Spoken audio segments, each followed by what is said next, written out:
हनुमान जी, जिन्हें बजरंगबली के नाम से भी जाना जाता है, असीम शक्ति, भक्ति और निष्ठा के प्रतीक हैं। उनका युद्ध कौशल, बुद्धिमानी और पराक्रम अद्वितीय है।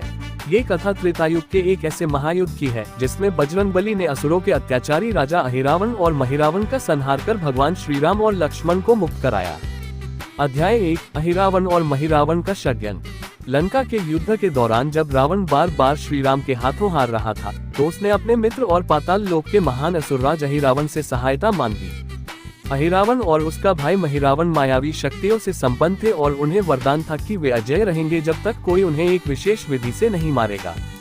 अहिरावण ने अपनी मायावी शक्तियों से श्री राम और लक्ष्मण का अपहरण कर लिया और उन्हें पाताल लोक ले गया। वहां उसने उन्हें अपने बलिदान के लिए एक यज्ञ मंडप में बांध दिया। ये देखकर वानर सेना में हाहाकार मच गया। जब ये समाचार बजरंगबली तक पहुंचा तो वे क्रोधित हो उठे। अध्याय 2, पाताल लोक की यात्रा। हनुमान जी तुरंत पाताल लोक की ओर चल पड़े। जब वे पाताल लोक पहुंचे तो वहां का दृश्य भयंकर था। चारों ओर अंधकार था, असुरों के महल थे और दानव सैनिक पहरा दे रहे थे। बजरंगबली ने अपने गदा के प्रहार से असुरों को चूर चूर कर दिया, परंतु पाताल लोक में प्रवेश के लिए उन्हें पंचमुखी रूप धारण करना था, क्योंकि यह किला 5 दिशाओं से सुरक्षित था। उन्होंने भगवान श्री राम का स्मरण किया और अपना पंचमुखी रूप प्रकट किया। हनुमान मुख, शक्ति और पराक्रम। गरुड़ मुख, भय और नकारात्मक शक्तियों का नाश।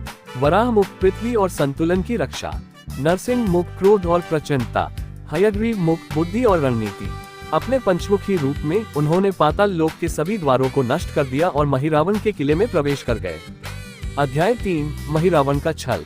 महिरावण ने हनुमान जी को रोकने के लिए अपनी मायावी शक्तियों का प्रयोग किया।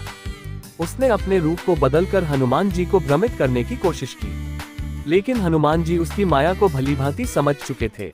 महिरावण ने एक और छल किया। उसने अपने प्राण 5 अलग अलग दीपों में रखे थे, जो 5 अलग दिशाओं में जल रहे थे। जब तक वे दीप जलते रहते, महिरावण को कोई नहीं मार सकता था। अध्याय 4, पंचमुखी हनुमान का प्रहार।